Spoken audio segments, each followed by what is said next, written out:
La historia de cómo me interesé por la sanación, profesional y personalmente, comenzó cuando tenía 10 años.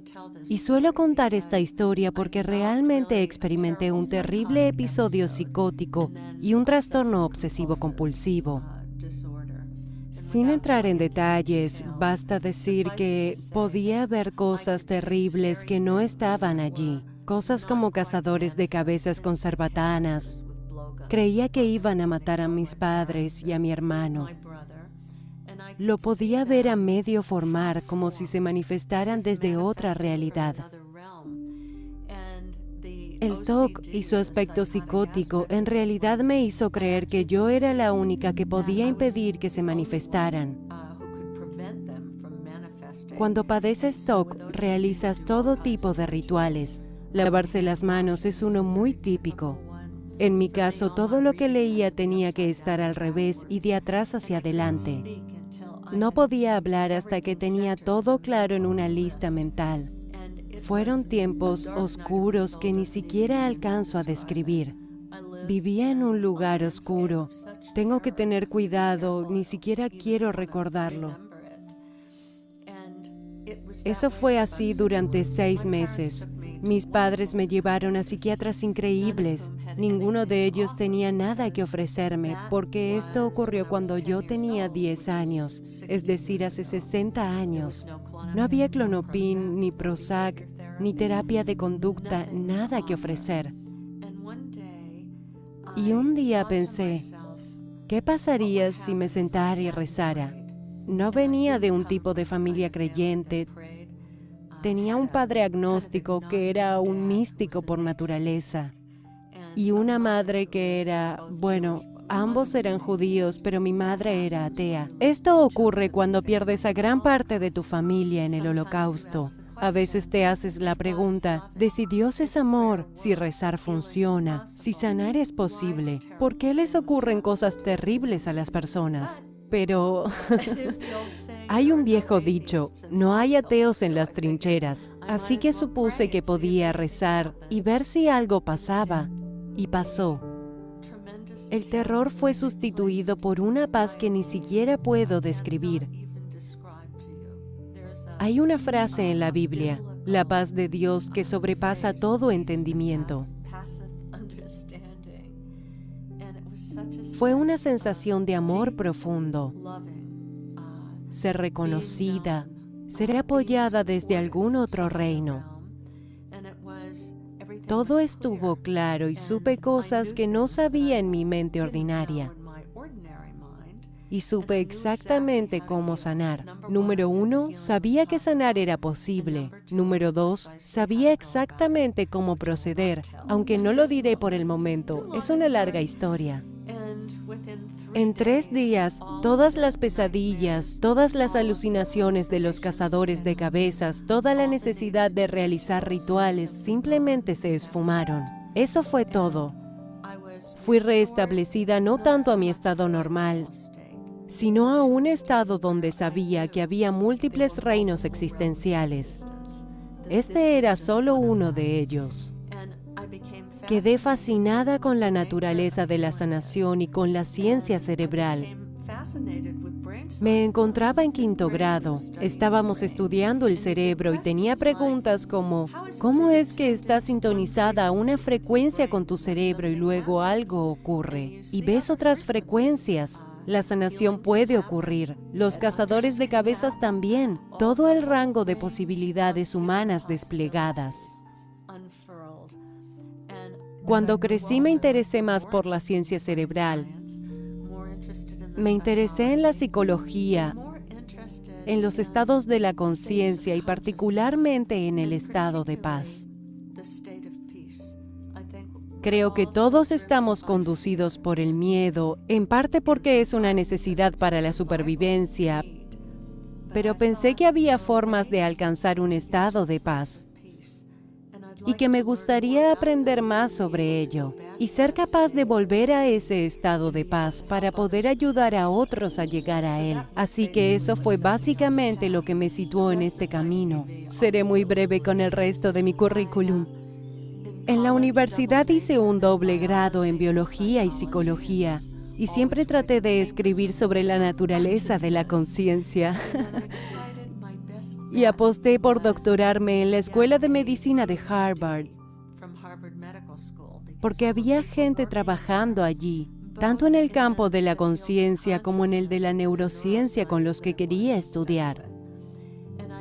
Al final obtuve mi doctorado en la Escuela de Medicina de Harvard en el campo de la biología celular.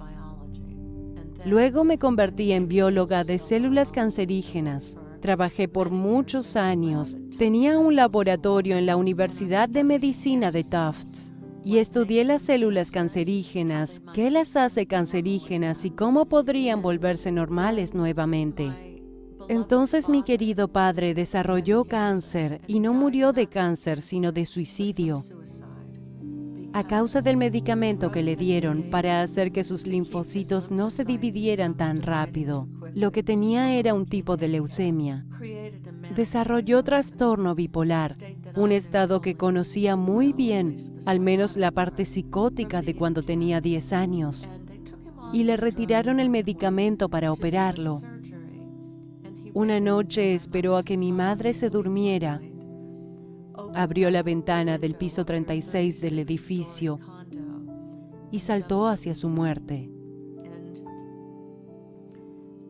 Tengo que decir que todo lo que digo aquí o toda charla que doy a personas con cáncer, en hospitales o sobre sanación, en mi corazón siempre se las he dedicado a mi padre, porque probablemente ahora estaría sentada en un laboratorio si ese terrible suceso no hubiera ocurrido.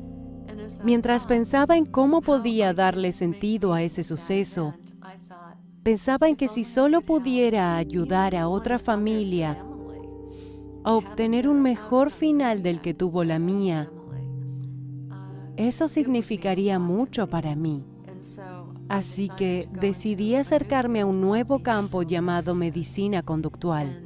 Allí estudié sobre la sanación. Comencé con un estudio clínico mente-cuerpo para las personas con cáncer, luego otro para las personas con SIDA, luego un tercero para personas con enfermedades crónicas o afecciones relacionadas con el estrés, y escribí 17 libros. ¿Cuál es la explicación sobre de dónde vienen las células cancerígenas? Respecto a las células cancerígenas, primero que nada, hace años se realizó un estudio donde nuestro carcinógeno, que es una sustancia química capaz de crear cáncer, fue injertado en el costado de una salamandra, y en lugar de sufrir cáncer, la salamandra desarrolló una nueva extremidad. Yo creo que la razón por la que se desarrolla el cáncer es que algo reta al organismo a evolucionar. Y el cáncer es una forma de evolución disfrazada. Es una señal de que hay algo en tu vida que es increíblemente molesto para tu cuerpo, mente o emociones. Y el cáncer viene de ahí. Cuando aún era bióloga en células cancerígenas, estaba trabajando en un campo que aún no tenía nombre, el campo de la epigenética. Pensaba que si tomaba esas células cancerígenas y las ponía en un medio de cultivo de tejidos con un contenido distinto al de un cultivo de tejidos normal, ¿podría sanar las células? Cambiando los tipos de ácidos grasos, descubrí en el cultivo de tejidos que los ácidos grasos son de lo que se compone la membrana celular. La membrana celular es el medio por el que las células se comunican entre ellas. Pude observar células tumorales actuar con normalidad. Los genes no cambiaron, aún tenían genes cancerígenos. Sin embargo, la mejor forma de decirlo es como si tuvieras una silla y todo el relleno se cayera y estuviera empezando a separarse. Colocas una tapicería realmente apretada y aún funciona. Esto es lo que podía hacer con las células cancerígenas. A veces pensaba que nosotros podíamos hacer eso mismo con las células, no las del cultivo de tejido, sino con las nuestras. Por ejemplo, Nuestras hormonas que responden a emociones se colocan en un cultivo de tejidos que somos nosotros mismos. Me refiero a que somos una gran bolsa de células y estamos rodeados de diferentes fluidos. Nuestras emociones liberan diferentes neurohormonas que pueden cambiar. Son un factor epigenético. Pueden cambiar las células cancerígenas. Nuestra dieta, que es en lo que trabajaba, en cambiar las grasas en el cultivo de tejidos. Cuando cambiamos la forma en que comemos, hay una evidencia de que, al menos en ciertas personas, el cáncer puede entrar en remisión cambiando la dieta. Quedé muy fascinada con todos los niveles del cáncer, particularmente al observar cuando alguien de repente se recuperaba sin haber hecho nada como cambiar su dieta. ¿Qué ocurrió? ¿Y podemos estudiarlo? Hay casos que son llamados remisión espontánea.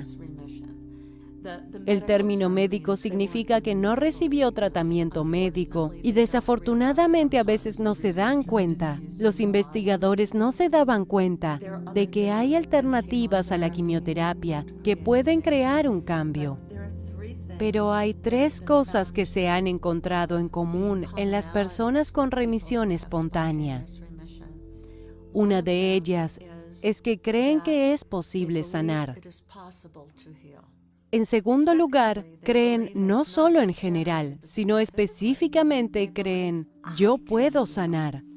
Y en tercer lugar, tienen una experiencia espiritual transformadora. Una persona puede reunir estos 3 aspectos y sanar de muchas formas, pero quizás su cuerpo no lo haga. O pueden experimentar una remisión, porque pienso que necesitamos entender que el cuerpo es una morada temporal. Dure lo que dure. La sanación física es muy diferente de la sanación espiritual, que es realmente profunda, en el sentido de que estamos separados los unos de los otros, que la vida no tiene sentido, y reconocer que todo está interconectado. Es como esa experiencia que tuve a los 10 años. Tuve una experiencia directa. Suena muy tonto viniendo de una científica, y no hay una forma sencilla de decirlo, pero todo está hecho de amor. Todo está modelado por una luminosidad amorosa de donde todo se manifiesta. Creo que es un tipo de ciencia emergente. Solo la mecánica cuántica comienza a estudiarlo. Pero la biología habitual no ha llegado tan lejos. La sanación realmente significa salir de la matriz hacia una realidad diferente de amor. Y creo que para eso estamos aquí, para aprender cómo amar, a inspirar a otras personas y a difundir la compasión en este mundo problemático. Esto es lo que para mí realmente es la sanación. Si desarrollamos una enfermedad, ya sea cáncer, lupus o algo crónico, ¿es una señal de que necesitamos trabajar el perdón? Amarnos a nosotros mismos, se habla de conectar. Sí. Cuando piensas en el amor, en un sentido muy profundo, es un estado de conciencia plena, de amplitud, contemplación y respeto hacia todo ser vivo. Cuando pienso en ello desde una perspectiva local, significa cosas como ¿qué tipo de toxinas se encuentran en mi entorno? ¿Pueden eliminarse para una persona con alguna enfermedad?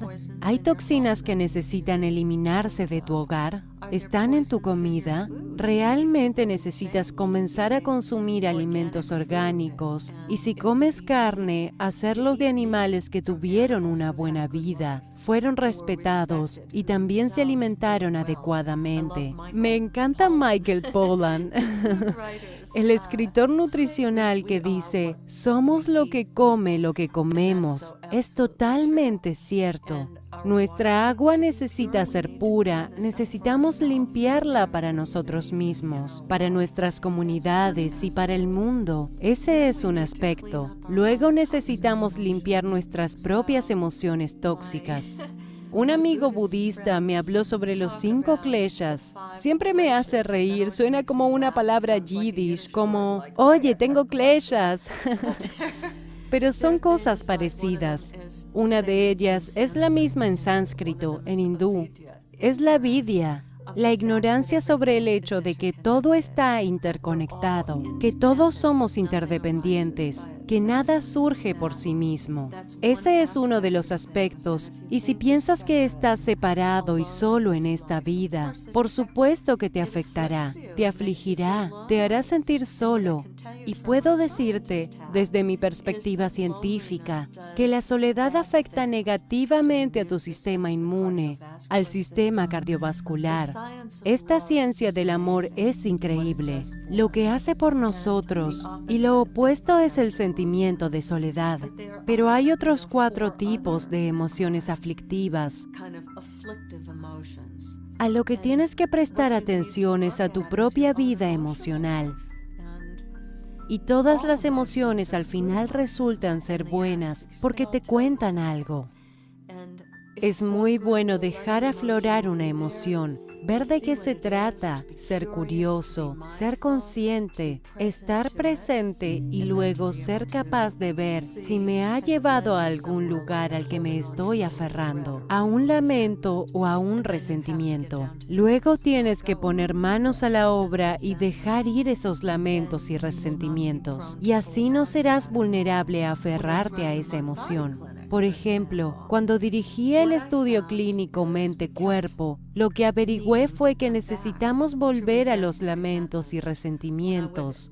Entrevisté a esas personas después del programa de 10 semanas y volví a entrevistarlas un año después. Y lo que encontré fue que fue un programa basado en la meditación, mindfulness, en el perdón, la gratitud, en usar la imaginación, en limpiar tu vida en todos esos diferentes niveles.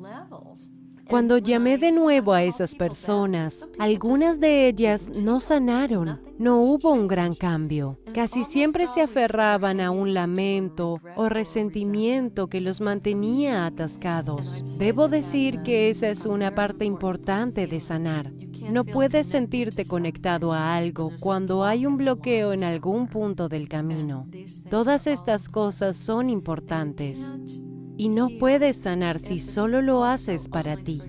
Sea lo que sea que hayas recibido, hay un flujo natural. Necesita fluir hacia otros. Necesita ser retribuido. En el proceso de sanación, a menudo encuentro que en las personas surge la necesidad de compartir lo que aprendieron, de retribuir, de proporcionar sanación a otras personas. Ya sea una emoción dolorosa o un dolor físico, realmente me encantaría entregar a las personas una herramienta de cómo manejarlo y verlo en una forma diferente para que no se resistan a ello.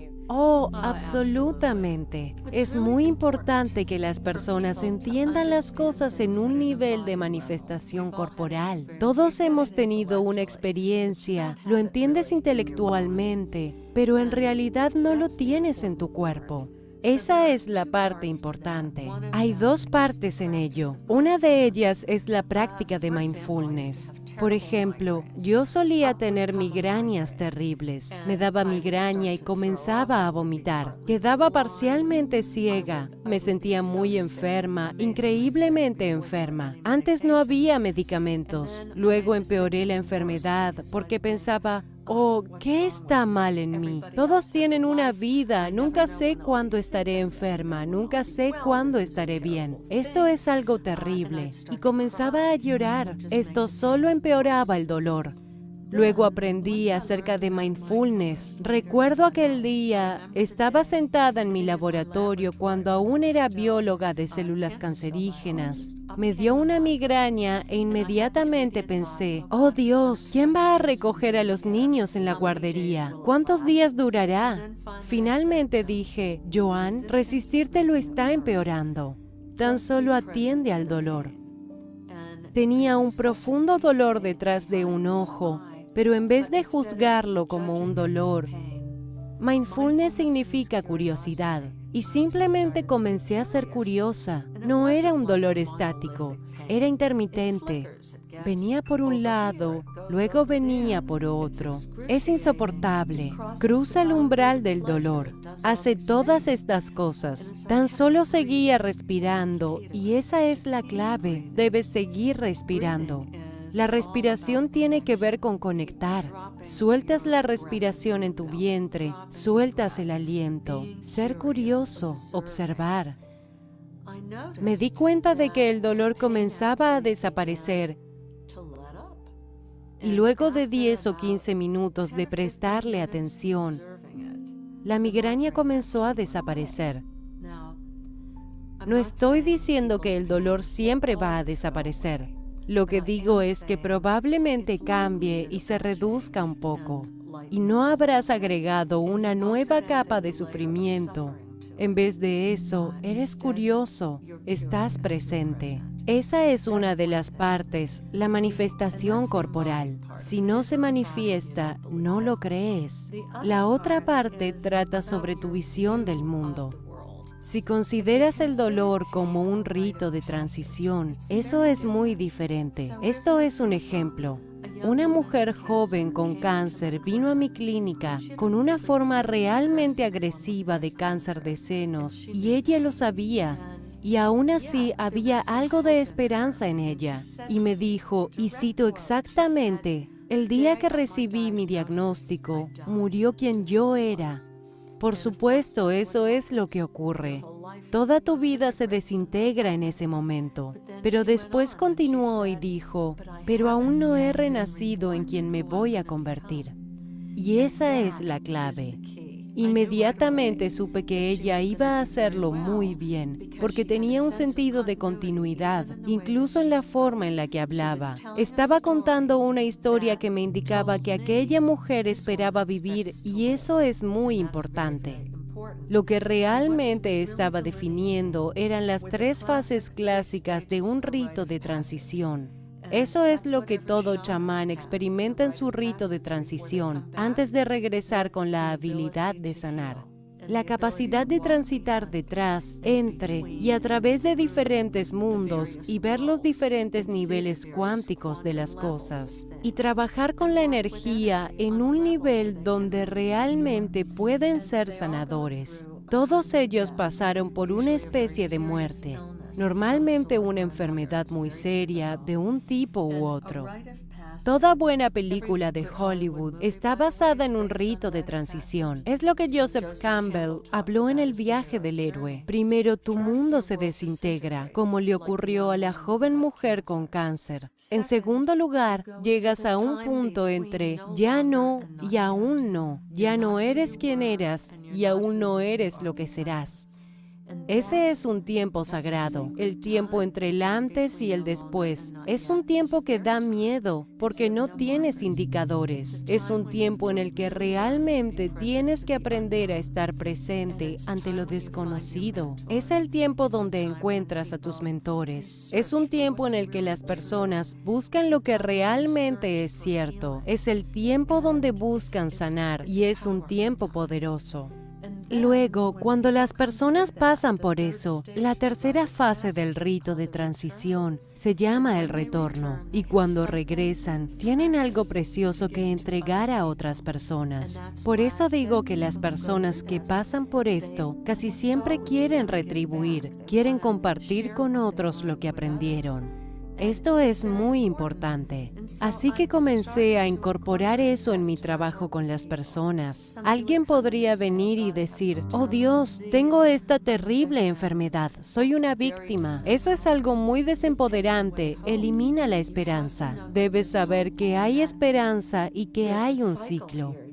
Lo que eras muere para que puedas reconfigurarte en un nuevo nivel. Es como la ley de estructuras disipativas. Ilya Prigogine ganó un premio Nobel por ello. Fue un físico que dijo, es cierto en cada nivel, tanto arriba como abajo. Desde las moléculas hasta los confines del universo más lejano, las cosas se rompen para así poder reconfigurarse en un nivel más elevado. Eso da esperanza a las personas. Así que siempre les digo, bueno, estás en el medio de un rito de transición.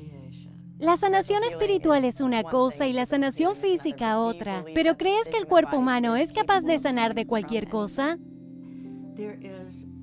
Hay un sinfín de posibilidades. El cuerpo humano es capaz de sanar cualquier cosa. Cuando recién hacía el cambio de ser bióloga en células cancerígenas a dirigir una clínica mente-cuerpo, estaba investigando la remisión espontánea. Me encontré con el caso de un hombre australiano llamado Jan Goller. En el reporte médico había una imagen de sus pulmones. Tenía un osteosarcoma, cáncer de huesos. Tenía una pierna amputada en la parte superior del muslo y el cáncer se estaba extendiendo. Podías ver tumores del tamaño de pelotas de golf con espículas de hueso sobresaliendo de ellas en las radiografías de sus pulmones. Y él creía que sanar era posible. Cuando su familia ya estaba lamentándose de que iba a morir, se casó con su enfermera. Era veterinario. Fue a ver a los sanadores en las Filipinas y ellos cambiaron su dieta, lo amaron. El amor es una parte importante de ello. Lo amaron por completo. Le dieron todo tipo de lociones, pociones y energía sanadora. Y en realidad se recuperó. Tomó un largo tiempo, no fue inmediato. Le tomó varios años recuperarse. Pienso en él como el Bernie Siegel de Australia, dirigiendo un gran centro para personas con cáncer. Jan aún está vivo y haciendo un gran trabajo. Las probabilidades médicas de que eso ocurra eran un cero rotundo. Básicamente era un muerto viviente.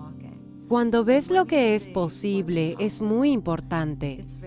Porque lo que la gente realmente necesita saber es que si pueden ver a otra persona, una sola persona que lo logró, sabrán que es posible. Y esa esperanza les da la voluntad para vivir. Habla sobre la meditación y el mindfulness. Dices que es la herramienta más importante para la autosanación y la autorregulación. ¿Podrías contarnos un poco sobre los beneficios fisiológicos y psicológicos de la meditación? Claro, la meditación nos ha acompañado durante miles y miles de años. Si nos remontamos a los Yoga Sutras de Patanjali, y este es el por qué las personas practican yoga, va más allá del cuerpo. Existen 8 ramificaciones del yoga y Patanjali fue uno de los primeros yogi quien escribió los fundamentos básicos llamados Yoga Sutras. Y lo primero que dijo sobre el yoga es que calma las modificaciones de la mente, porque la mente parlotea todo el tiempo y normalmente nos dice cosas atemorizantes y limitantes. La mente es increíble cuando la usas como herramienta, pero no es tan buena cuando es ella quien toma las decisiones. Hay una parte profunda en ti más allá de la mente. Las personas tienen diferentes formas de referirse a ella, tu esencia natural, tu yo interior o tu yo espiritual. En cada cultura, en cada religión, tienen palabras para ello. Todos conocemos ese lugar, el momento en el que tienes una experiencia de asombro y maravilla. Tu mente está tranquila y literalmente te vuelves uno con la luz de las montañas, con la mirada de un recién nacido o lo que sea que te haya sobrecogido. Accedes a la misma parte de ti a la que accede la meditación y va más allá de tu cerebro tan agitado. Cuando esto sucede, ocurre la autorregulación del cuerpo. Patanjali habló mucho sobre esto, el cómo podemos regular la respiración, el cómo todo encuentra un equilibrio. En la primera investigación sobre la meditación, realizada por mi mentor, el Dr. Herbert Benson, fue uno de los primeros investigadores. Dijo que la meditación suprime la respuesta de lucha o huye, la respuesta al miedo y estimula el parasimpático o la relajación del sistema nervioso del cuerpo. Y eso es lo que sana. Y las personas necesitan entender que el cuerpo sabe cómo sanarse a sí mismo. El estado natural del cuerpo es sanarse a sí mismo, pero el estrés se interpone en el camino. Así que al nivel más básico, la meditación alivia el estrés. Mindfulness no es solo un tipo de meditación, sino una actitud hacia la vida, de curiosidad y apertura en lugar del juicio. Y por supuesto, eso hace la vida mucho más interesante y placentera, porque al ser curiosos vemos muchas más cosas. Así que la meditación te conduce a un estado de conciencia plena, sin importar el tipo de meditación que practiques. Ahora sabemos mucho sobre cómo la meditación cambia el cerebro. El cerebro de las personas que meditan tienen mucha más actividad. Aquí, en el córtex prefrontal izquierdo. El córtex prefrontal es la parte evolutiva más reciente del cerebro. Modula entre las emociones y el mundo exterior. Así que te dirá, por ejemplo, cálmate, no hay ningún tigre, estoy atento, no hay nada ahí afuera. O te dice que hay una determinada meta que quieres alcanzar y cuando surge algo negativo desde el mesencéfalo, de la amígdala, de los centros del miedo, se da cuenta que tener esas emociones no es consistente con lo que quieres alcanzar. Y eres capaz de calmarte. Así que tu córtex prefrontal izquierdo es el lugar de donde surge la resiliencia. Y sanar requiere resiliencia. Es bueno saber que la meditación cambia el funcionamiento del cerebro, haciéndote más resiliente. Cuando meditas, vamos a decir que practicas yoga. Estoy practicando yoga ahora. No necesito hacer Ashtanga yoga ni grandes esfuerzos físicos. Estoy siendo consciente, estoy trabajando con mi respiración. Y el yoga o el Qigong libera GABA, es un neurotransmisor, es un ácido gamma aminobutírico que también calma la amígdala. La meditación crea cambios epigenéticos, cambios que apenas estamos comenzando a investigar sobre los cambios epigenéticos en la meditación. Pero estoy segura de que algunos de ellos van a estar relacionados con la habilidad de sanar. Solo para las personas que no lo saben, ¿qué es la epigenética? La epigenética es un campo genial. Esto es lo que significa. Tan solo piensa en esto por un minuto. Nuestros genes han cambiado muy lento desde hace millones de años. Y eso es algo realmente bueno. Significa que un bebé nacido hoy tiene el aspecto de un bebé humano, no el de una ostra, una jirafa o un rinoceronte. Aún somos humanos. Sin embargo, la otra parte es que el entorno que nos rodea cambia constantemente. Incluso en el Paleolítico, los humanos comenzaron a plantar cultivos. Antes no teníamos el trigo. Y el trigo ha cambiado. No voy a entrar en si el trigo es bueno o malo para ti. El hecho es que no éramos capaces de digerirlo y nutrirnos de él, metabolizarlo. Pero ahí estaba y era un recurso alimenticio, por lo que el entorno cambió. Cuando el trigo entró en el cuerpo, los genes fueron capaces de encontrar la manera para digerirlo. ¿Cómo se produce ese cambio? El entorno cambia, lo que comemos cambió y desarrollamos nuevas habilidades. Los cromosomas no cambiaron, los genes no cambiaron, pero la expresión genética cambió. Y explicaré esto. Tienes 10 billones de células humanas en el cuerpo. Son muy pequeñas. Además, tienes 90 billones de microbios en el cuerpo, donde casi 10:1 están hechos de microbios en lugar de células humanas. Sin embargo, en términos de nuestras células humanas, cada célula tiene un núcleo diminuto. Y en ese pequeño núcleo tenemos casi 2 metros de ADN. Eso sería un gran enredo, pero está envuelto alrededor de una bobina. Aquí es donde entra la epigenética. Algo en el ambiente a lo que necesitamos adaptarnos. Puede ser la temperatura, algo relacionado con la tecnología, o incluso toxinas que están entre nosotros. Sea lo que fuere, pueden cambiar la forma en la que el ADN está enrollado alrededor de la bobina. Por lo que estas hebras de ADN, esos lazos, se vuelven disponibles para transcribirlos.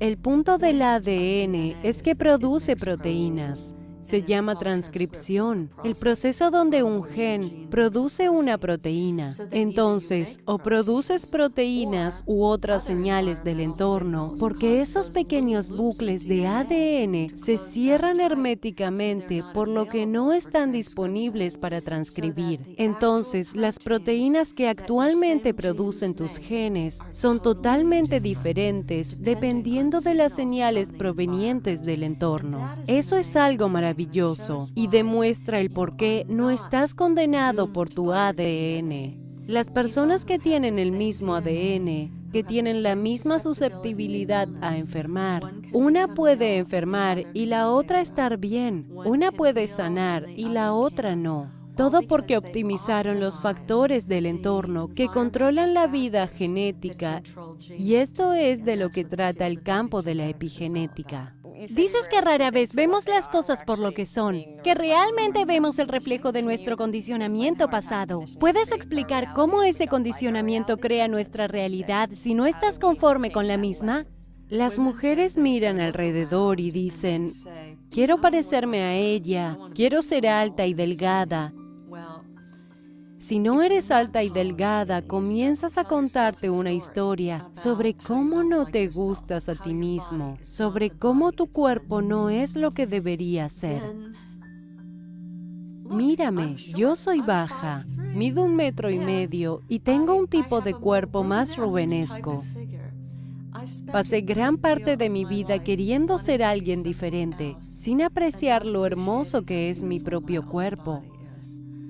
Lo bonitas que son las curvas, lo maravilloso que se siente, y me causé a mí misma una tremenda cantidad de estrés, y creo que muchas mujeres pueden hacer lo mismo. Voy a contarte algo respecto a ello. Tenemos que cambiar nuestra historia y encontrar la belleza en nosotros, o dentro de todas las cosas. Lo que es prejuicioso es crear una historia sobre personas diferentes a ti, donde de algún modo ellas son menos que tú, porque no puedes ver quiénes son. Nuestro condicionamiento nos impide ver la realidad como es. En todos los pequeños niveles de realidad, no podemos verlo. Había una mujer, su nombre era Edith, era enfermera y desarrolló ELA, esclerosis lateral amiotrófica. Es una enfermedad terrible. La mayoría de las veces genera una degeneración rápida, quedarte en una silla de ruedas, perder la capacidad de hablar, de comer y finalmente la muerte. Edith estaba en una silla de ruedas. Ella cuenta esta historia en público todo el tiempo. Estaba decayendo rápidamente y se le ocurrió que la forma en la que odiaba a su cuerpo le había generado mucho estrés y que quizás podía encontrar algo en ella que le gustara y convertir eso en una costumbre. Olvidé qué parte del cuerpo exactamente encontró Edith, pero yo comencé a hacer lo mismo. Me miraba en el espejo y en lugar de encontrar defectos, me decía a mí misma, tienes unos ojos preciosos, Joan. Simplemente le daba amor a mis ojos. Edith hizo este tipo de cosas, se miraba cada día en el espejo y encontraba algo de ella misma que le gustaba, hasta que finalmente amó su cuerpo. También trabajó en otros aspectos, pero Edith se recuperó de Lela hace 20 años y ahora es oradora inspiracional. La ELA es algo que... ¿Cómo es posible que puedas recuperarte de eso? Tu mente está despejada, pero tu cuerpo... Eres prisionero de tu propio cuerpo, entonces... ¡Wow! Gracias por compartirlo. Leí en tu libro que la palabra o carácter chino para crisis combina peligro y oportunidad. Me encanta usar esto como una metáfora para la enfermedad, por el miedo y el peligro de una muerte inminente. Pero también es una oportunidad. El fundador de la psicología americana, William James, escribió un buen libro llamado Las variedades de la experiencia religiosa. Se publicó en el año 1904 y si observas el capítulo de mentalidad saludable, se refiere a lo mismo que nosotros llamamos medicina integradora. Hoy en día, la parte relacionada con cuerpo-mente es de lo que hablamos nosotros. Se conoce desde hace mucho tiempo. Él dijo que las personas crecen, hacen crecer sus corazones y sus mentes de dos formas. Una de ellas es gradual por lisis. Te vuelves un poco mayor y te das cuenta de que lo que te preocupaba cuando eras joven no es tan importante. Tu perspectiva cambia y creces. La otra forma es a través de una crisis. Las personas crecen a través de la crisis y eso es algo muy cierto. Si le preguntas a personas sabias cómo maduraron, cuáles fueron los eventos más transformadores en sus vidas, normalmente la mayoría te contará una historia sobre padecer una grave enfermedad o, Dios no lo quiera, haber perdido un hijo o haberse divorciado y darse cuenta de que, espera un momento, necesito entender quién soy antes de emparejarme otra vez con alguien. Sea lo que sea, es algo que rompe el patrón, rompe la Matrix. Sea cual sea la dificultad, el peligro y la circunstancia, te destroza la vida. Por lo tanto, destruye todas las historias que te contabas a ti misma y la forma en la que mantenías tu realidad unida. Cuando se hace añicos, existe la posibilidad de expandirse y tener un punto de vista diferente. Y esa es la oportunidad. Ahora hacemos esto a través de, en parte, un nuevo campo llamado medicina narrativa. Actualmente existe un máster en la Universidad de Columbia en Nueva York para profesionales de la salud en medicina narrativa. ¿Cuál es la historia? ¿Cuál es el marco de la misma? ¿Cómo aprendemos a cambiar nuestra historia? Porque eso es todo. Voy a escoger algo como el perdón. Alguien, Dios no lo quiera, te hizo algo terrible. Por ejemplo, te violaron. Eso es terrible. Es un peligro terrible. Siempre que recuerdes lo horrible que es, primero tienes que llorarlo. Es importante llorar nuestras pérdidas. Y no lo hacemos correctamente. Pero en cierto punto, cuando años después aún revives ese momento, aún te dices a ti mismo lo mismo sobre ese sucio perro. Aún ves ese momento tal cual ocurrió. Te mantienes atrapado ahí. Así que aquí es donde la persona que una vez te hizo daño ha ganado poder sobre ti por el resto de tu vida, porque continúas invocándolo al contar la misma historia lamentable. Se hizo un estudio muy interesante de mujeres que tenían esposos abusivos emocionalmente, pero finalmente fueron capaces de asumirlo y dejar sus matrimonios. Las mujeres que habían estado fuera de una situación de abuso durante al menos un año fueron incluidas en el estudio.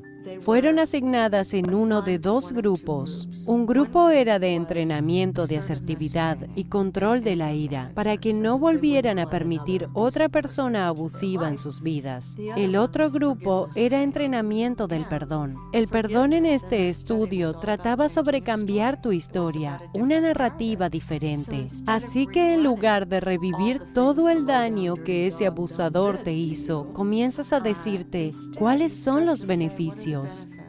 ¿Qué he aprendido? ¿Cuáles son las fortalezas que salieron a la superficie cuando finalmente decidí marcharme? Puede ser que antes pensara que realmente necesitaba a otra persona para cuidarme. Pero me di cuenta que soy suficiente, soy autónoma, sé cómo cuidar de mí misma. Planifiqué cómo salir de esa situación y lo hice. Cuando te conviertes en la heroína de tu propia historia, tienes una nueva y no repites tu agraviosa historia. Dices, hey, soy una persona con una historia realmente genial. Esto marca la diferencia. Acabas de recibir un diagnóstico desalentador. ¿Cómo pasas del miedo a la esperanza? Esta es una pregunta muy importante, porque al principio casi todos se sienten muy asustados.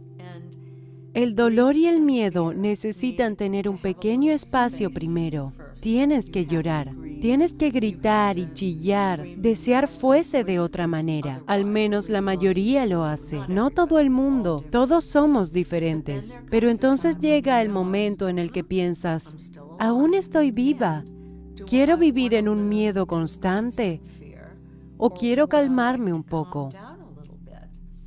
Y aquí es donde se presenta lo que te ayudará a calmarte.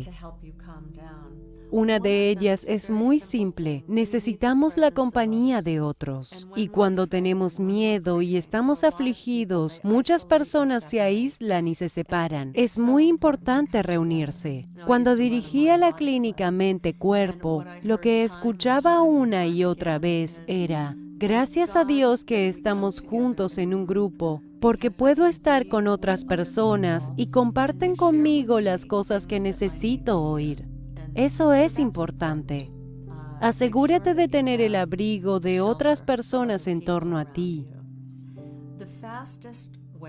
La forma más rápida de progresar para manejar tu miedo realmente es respirar. Las técnicas de respiración son muy simples. La técnica más simple que realmente calma el sistema nervioso central y además te ayuda a liberar neurotransmisores GABA desde el cerebro y cambia directamente los centros de miedo en el cerebro. Lo que haces es inhalar muy lentamente por la nariz.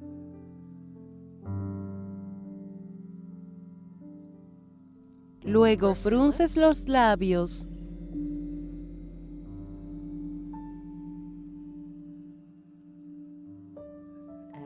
y exhalas hasta expulsar todo el aire. Después inhalas nuevamente por la nariz y exhalas como si estuvieras respirando por una pajilla. Y generalmente tu respiración se hará más lenta. Lo estoy sintiendo con 2 respiraciones. Tu respiración se hará más lenta, cerca de 4 o 6 respiraciones por minuto. Y eso cambia completamente tu sistema nervioso. Sales del estado de lucha o huye. Te lleva a una respuesta de relajación parasimpática. Y esto te ayuda. Luego puedes tranquilizarte un poco y decirte a ti mismo, ¿qué estaba pensando? ¿Qué me causó tanto miedo? ¿Estaba pensando acerca de morir o sobre el tratamiento o lo que sea? Y por un momento logré estar bastante calmado. La verdad es que no sé si voy a vivir o morir. Todos moriremos eventualmente. Y comienzas a hablar contigo mismo en una forma más esperanzadora. Esto abre la posibilidad de aprender a vivir más en el presente. No estás muerto, estamos vivos en este momento. Y ninguno de nosotros sabemos qué ocurrirá después. Y una vez estés calmado, puedes comenzar a trabajar en tu historia de esa manera. Últimamente lo que he observado es que las personas se convierten en increíbles guerreros de la rendición. Rendirse no es como, bueno, dispárame. Rendirse es, voy a estar atento y presente ahora mismo. Simplemente voy a vivir en este momento. Y si estoy asustado, lo suficientemente abierto para decir, sí, ahora mismo estoy asustado. Y está bien tener miedo. Solo voy a respirar, estar asustado, ser consciente del miedo y ese miedo se irá. Solo comienzas a estar más balanceado emocionalmente, sin importar lo que la vida te traiga. Para muchos de nosotros, y por supuesto yo incluida, a todos nos gusta ser felices. Pensamos que somos equilibrados, bendecidos, felices, pero entonces ocurre algo malo que te desanima. No es como si no fueras a desanimarte de nuevo, pero eres más permisible sobre estarlo. No te aferras a ello tanto tiempo. Entonces puedes manejarlo y eres el tipo de persona. Conozco muchas de ellas que han estado lidiando con una enfermedad grave y lo que los otros ven en ellas es paz, calma, personas hermosas y luego dicen, ¿cómo consigo ser así? Aquí es cuando las personas dirán, no es que yo hubiera pedido tener esa enfermedad, pero quizás no me haya rendido, porque he aprendido mucho. Eso me inspira mucho. Me da esperanza. Los antiguos yogis nos dieron la idea de que después de haber practicado hasta cierto punto las técnicas de meditación y todas las demás, estar más allá de resaltar la culpa, nada de eso te afecta demasiado. Pero poco a poco encuentras felicidad en tu interior, no tanto por las circunstancias de tu vida, ya que uno tiene cáncer o cualquier otra cosa, pero es un asunto interno y esa siempre es la oportunidad en la enfermedad. Me encanta reír. Se dice que la risa es la mejor medicina. Conozco a personas que han sanado mediante la risa y has hablado sobre los beneficios fisiológicos reales de la risa. Así que no te estreses, ¿cierto? No te estreses. Cuando ríes, wow. En los inicios en el campo de la medicina mente-cuerpo, Norman Cousins aún estaba vivo. Él tenía espondiloartritis anquilosante, una artritis muy seria sobre la que los doctores decían, ¿en qué postura quieres quedarte paralizado? Es como oxidarse en el lugar. Se desconectó con películas divertidas, alquiló una habitación de hotel, invitó a amigos y por unas 3 semanas rió y rió. Escuchó, vio y oyó bromas y vio películas. Y al final, su artritis se detuvo. Porque hay toda una ciencia en la risa. Liberas todo tipo de neurohormonas buenas con la risa. Además, no te sientes mal por ti mismo. Interrumpe la narrativa de, oh, pobre de mí. Tengo una buena amiga, la humorista Loretta LaRoche. Es muy buena. Ha realizado 8 especiales de la PBS. Enseña psicología positiva en Harvard. En uno de sus libros tiene epitafios de los que son escritos en las tumbas. Y siempre que estoy ocupada y comienzo a sentirme mal, digo, la lista de tareas pendientes es tan larga, nunca voy a terminarlas. Pienso en el epitafio que Loretta mencionó. Terminé todas mis tareas, morí igualmente.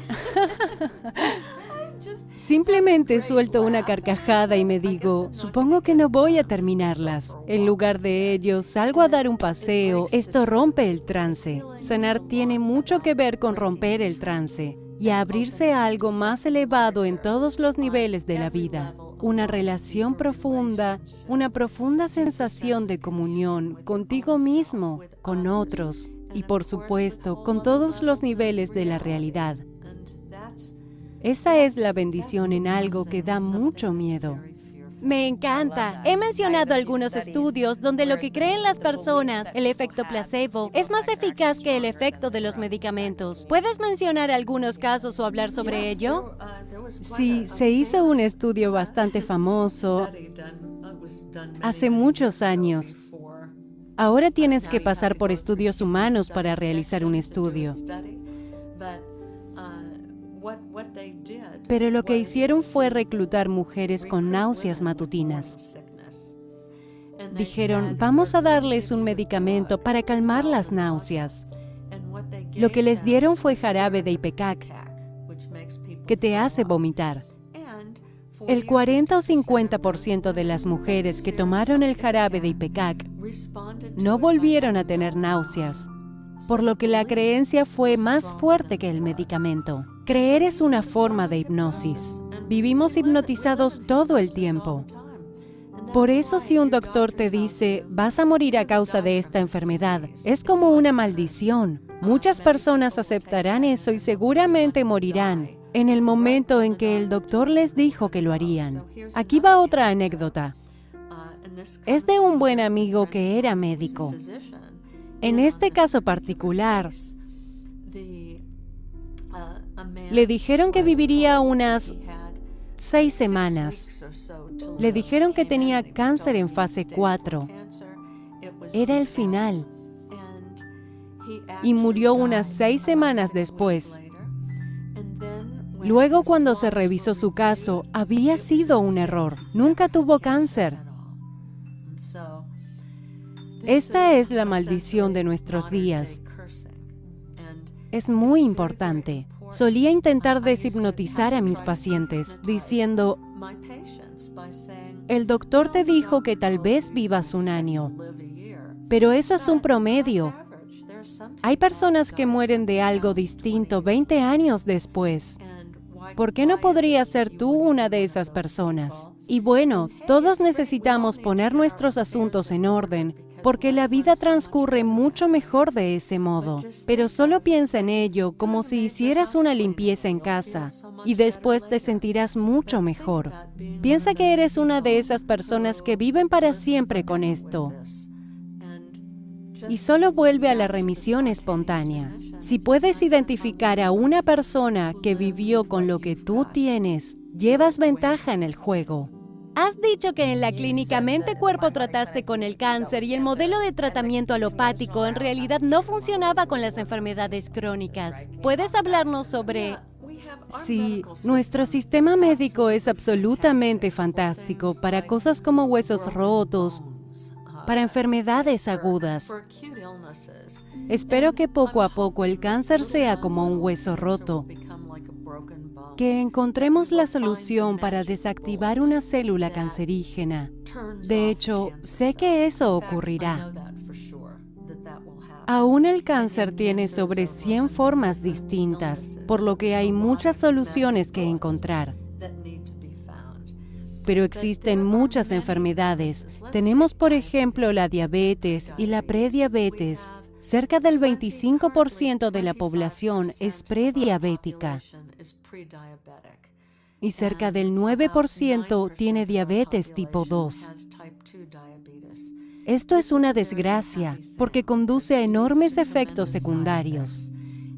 Acciones oculares, de los nervios, problemas renales, dolencias cardíacas. Es terrible. Lo que intenta hacer la medicina moderna es controlar la enfermedad con diversos medicamentos. Realmente puedes revertirla. Casi todos pueden hacerlo con la diabetes tipo 2, con cambios en el estilo de vida de 1 mes, y simplemente desaparecerá. Elimina los carbohidratos y comienza a hacer ejercicio. Deja la comida basura, consume alimentos integrales bajos en carbohidratos. Tu sensibilidad a la insulina se restaurará por sí sola. Esto es algo que podemos hacer por nosotros mismos. Eso solo es un ejemplo. ¿Sabes que el 90% de las razones para ir al médico son afecciones relacionadas con el estrés? Salen con antidepresivos, con todo tipo de medicación. Si pudieran irse con las técnicas de respiración, meditación, mindfulness, depurar tu dieta, despojarte de tus lamentos y resentimientos. Muchas de las afecciones que actualmente nos están incapacitando como individuos y que paralizan nuestra economía se desvanecerán. Ese es el problema que tenemos y tan solo mencionaré otra gran parte del problema. Me siento muy mal por los doctores. Muchos de ellos, casi todos, son buenas personas, muy bien formadas y realmente pueden salvar nuestras vidas, pero están sobrecargados de trabajo. Si estás intentando atender a 6 pacientes en una hora, todo lo que puedes hacer es recetarles algo. Es interesante cómo ocurre esto.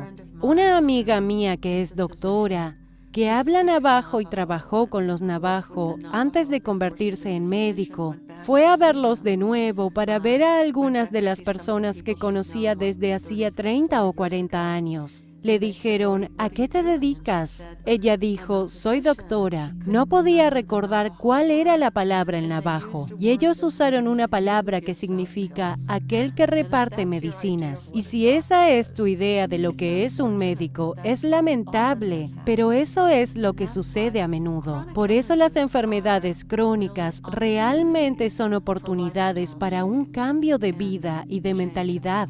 Como el lupus o fibromialgia, ¿estas enfermedades están basadas en las emociones? Has llegado a algo muy interesante. Antes de tener una medicina mente-cuerpo, antes de que tuviéramos medicina integral, teníamos medicina psicosomática. Esto le dio al campo un nombre inadecuado, porque la gente entendía lo psicosomático como si estuviera en tu cabeza. Simplemente eres un neurótico sin esperanza. Nada está mal en ti. Levántate, camina derecho y olvídalo. Eso era muy desafortunado porque siempre hay más de un componente. Puede que tengas alguna debilidad genética y entonces vino una época de estrés. Digamos que estás viviendo en una casa con moho. Ahora sabemos que toda la constelación de cosas que incluye la fibromialgia, varios tipos de síndrome de fatiga crónica, las causa el moho. Y si alejas a las personas del moho, de hecho, algunos doctores literalmente las mandan al desierto, queman todas sus pertenencias y se deshacen de todo lo que tiene moho. Eventualmente, comienzan a perder un poco esa sensibilidad, mejoran. No todo está en sus cabezas. Todo pudo precipitarse a causa del estrés, por algo en la dieta, por un factor ambiental. Todas esas cosas confluyen. Creo que es realmente importante no caer en lo que yo considero el infierno mente-cuerpo.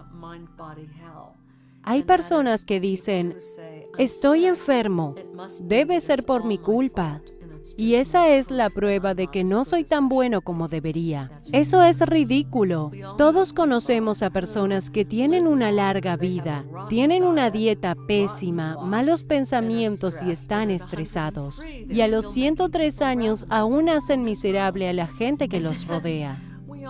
Y todos conocemos a personas que son muy felices, no acumulan estrés, tienen 35 años y padecen un lupus terrible.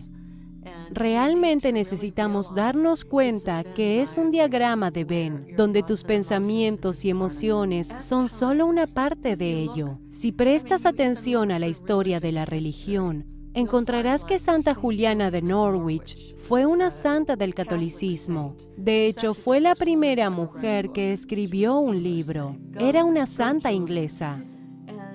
Tenía una enfermedad terrible y sentía que era su destino porque la enfermedad realmente la abrió a tener una comunión profunda con lo divino. Y estaba muy feliz de tener eso como compensación. Vemos tan poco. Puedo decirte esto. Esta existencia local que tenemos es diminuta. Hay razones por las que nuestra mente no puede ver ni comprender. Mi querido amigo Larry Dossey habla sobre 3 eras de entendimiento en medicina. La primera es la medicina física, y es muy importante entender que esto causa aquello. Si fumas, esto puede causarte cáncer. Entender lo que llamamos ideología, qué conduce a qué en la enfermedad. La segunda era de la medicina es la medicina mente-cuerpo, el entendimiento de que tu mente marca una diferencia. Pero la tercera era de la medicina, que tan solo acaba de comenzar, es esta. Sé que mi mente afecta a mi cuerpo, pero en la tercera era de la medicina, tu mentalidad puede afectar a mi cuerpo, o cosas que están a una gran distancia o que ni siquiera están en este universo. Miremos la teoría de cuerdas. Muchos teóricos de la misma dicen que existen universos paralelos. Debe haber 100,000 copias de Kelly. Una de ellas está bien, otra de ellas tiene esta enfermedad o esta otra. Hay una posibilidad de que alguna Kelly tuviera la elección en estas encarnaciones y que hubiese escogido la enfermedad, como Juliana de Norwich. Así que no pienses que podemos culparnos, porque la mayoría de nosotros estamos en un estado local de conciencia. No estamos enterados de esas otras cosas. Universos paralelos. Correcto. Respecto a los niños, nunca sabemos el por qué. ¿Escogieron los niños venir a este mundo con esa historia o experiencia? Si hay algo en el entorno, algo en el útero. Cierto. ¿Cómo podemos ayudar a los padres a ayudar a sus hijos? ¿Cómo podemos decirle a un niño lo que puede hacer por él mismo? Hay algo que... Te contaré una historia. Cuando mi hijo menor, André, tenía 6 años, desarrolló una gran verruga plantar en el pie. Iba cojeando por todas partes. Por supuesto, el doctor quería remover quirúrgicamente la verruga. La cirugía es traumática para los niños. Puede sufrir un TEPT por los procedimientos médicos siendo un niño. Yo no quería que eso le ocurriera a él. Estuve trabajando con alguien, un médico muy interesante en la escuela médica de Tufts, que había investigado la literatura de hipnosis en las verrugas. Y las verrugas pueden eliminarse fácilmente mediante la sugestión. Había un montón de curas para las verrugas, como agarrar musgo de la sombra de un árbol y durante la luna llena frotarlo en la zona y desaparecerá. Y pensé, los niños son fantasiosos, tienen una gran imaginación y la hipnosis es simple como un niño. Viven en un mundo de hadas de todos modos. Le dije a André, ¿podrías decirme a alguien que sea mágico? A pesar de que somos judíos, yo me llamo a mí misma judía, cristiana, budista, hindú, psiconeuroinmunólogo. Acabábamos de visitar una iglesia, llevaba a los niños a toda clase de lugares y me contestó, Jesucristo es mágico. Le dije, genial, vamos a sentarnos junto a tu cama cada noche, vamos a sostener tu pie y vas a repetir conmigo. Vete, vete, vete, verruga, vete, en el nombre de Cristo, amén. Hicimos eso y en una semana la verruga se puso negra. En 2 semanas se había desprendido y había piel nueva y rosada en su lugar. Esa fue una demostración estupenda para él de que cualquier cosa es posible y de que la magia también lo es. ¿Podrías hablarnos sobre la visualización creativa y la hipnoterapia como herramientas de sanación? Volviendo al año 1967,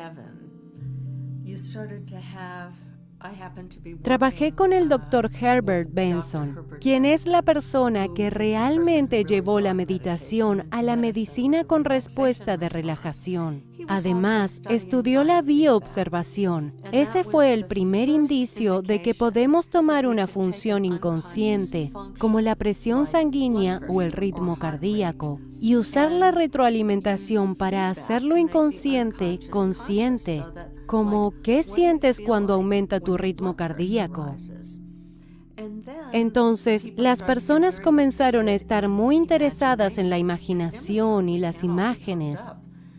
No todos podemos estar conectados a un equipo de bioobservación, pero si tengo la presión sanguínea alta e hice algo como simplemente imaginar el medidor en el consultorio del doctor, donde se muestra la presión sanguínea, y tan solo me siento y respiro tranquilamente, imaginando cómo baja poco a poco, descendiendo.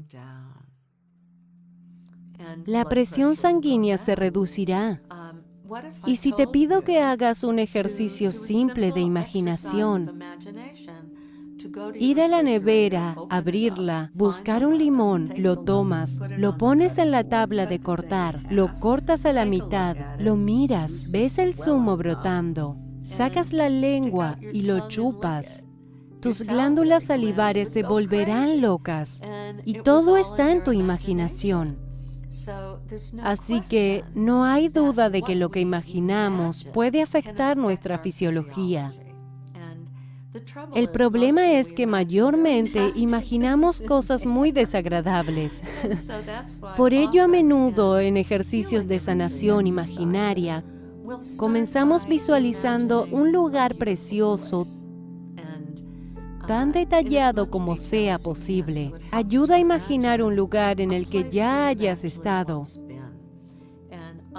Ahora estoy viviendo en Nuevo México. Hay un río con agua fluyendo, montañas rojizas tras él. Conozco los contornos de ese paisaje. Lo conozco como la palma de mi mano y es muy querido para mí. Si estoy en algún lugar y no me siento bien, puedo hacer surgir mi espacio seguro, mi espacio sanador, donde estaría sentada junto al río, justo fuera de donde estamos ahora. Y luego traería una imagen.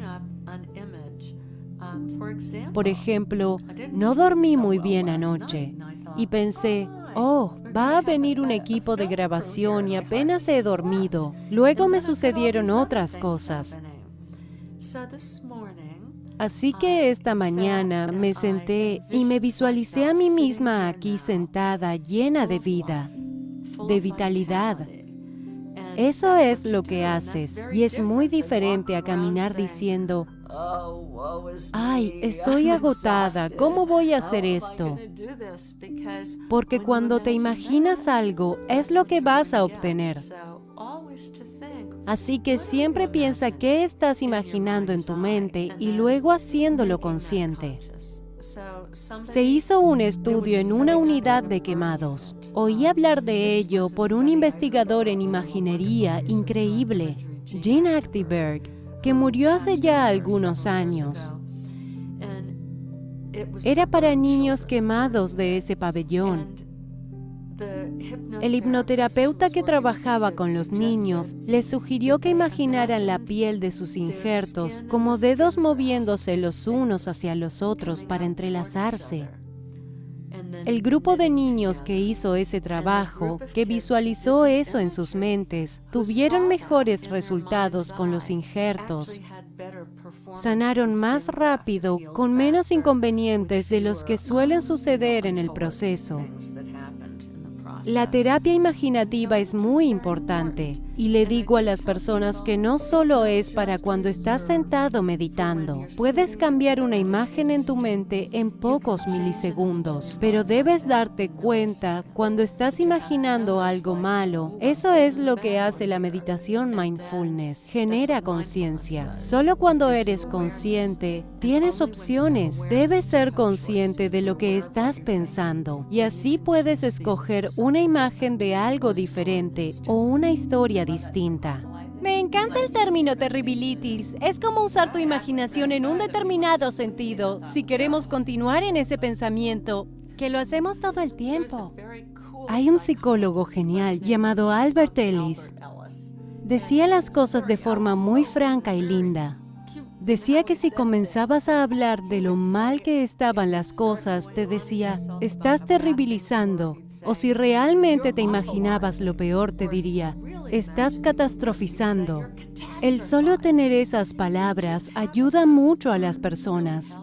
Cuando te das cuenta que has caído en un remolino de negatividad, puedes decir, solo estoy terribilizando. Es normal, las personas terribilizan. Luego puedes decir, voy a tomar una respiración o dos, limpiar tus pensamientos y pensar en algo bueno. Con esto no quiero decir que debas ignorar todas las cosas malas en el mundo, porque de todas formas tienes que apartarte del camino si ves venir a un vehículo. Cosas de esa naturaleza.